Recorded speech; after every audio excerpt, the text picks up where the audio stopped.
Evan Longoria from the San Francisco Giants has just been ruled out for 4 to 6 weeks for a shoulder injury.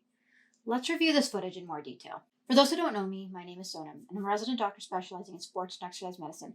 On this channel, I break down injuries as they happen so that average fans can better understand what's going on.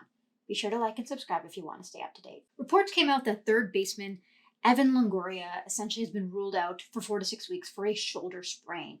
Let's look at what happened during the game yesterday. So you see here, he's running for it, and this is the moment where they collide right there. So when you look at this type of collision here, you're worried about that shoulder socket. I mean, you definitely don't want to have something like a dislocation, for example, which would 100% be ruled out on the field. You wouldn't be able to move your shoulder. It's internally rotated and hanging on the side. And usually we put them in on a sideline basis.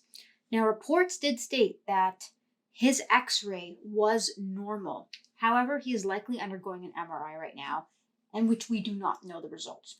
What we do know is that he has been reported as being out with a shoulder sprain for his left shoulder. A sprain is essentially an injury to a tendon, and a tendon connects muscle to bone. Now, the shoulder itself has 4 main muscles that create the rotator cuff group. You have your supraspinatus, you have your infraspinatus, you have your teres minor, and you have your subscapularis. Now, believe it or not, shoulder exams are actually really accurate when it comes to figuring out what is wrong.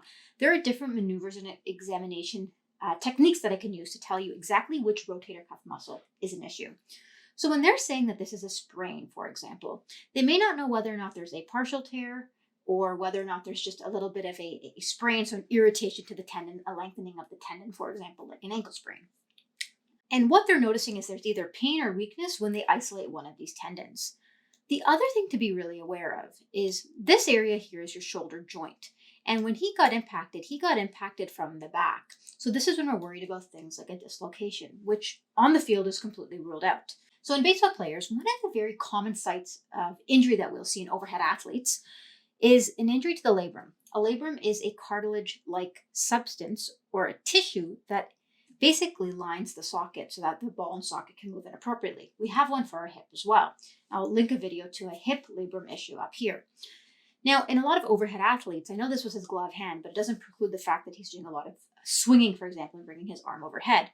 You can get issues to the labrum. Now, because he had that force from the back here, he could very well have caused some trauma to the actual labrum itself, which could give him intra-articular interjoint pain. Now, good thing is, right now he's been ruled out with a sprain. So essentially they're assuming kind of 4 to 6 weeks. Now, if there is a tear or a partial tear, for example, that could lengthen the recovery. It is unlikely he had a full tear of a rotator cuff muscle. You would see that on examination and they would report as such. Those are surgical and those require many months and could very well be a season ender. If you have any questions or comments, leave them down below. If you like this video and want to stay up on date on more videos I do in the future, please like and subscribe to my channel. For now, that's all.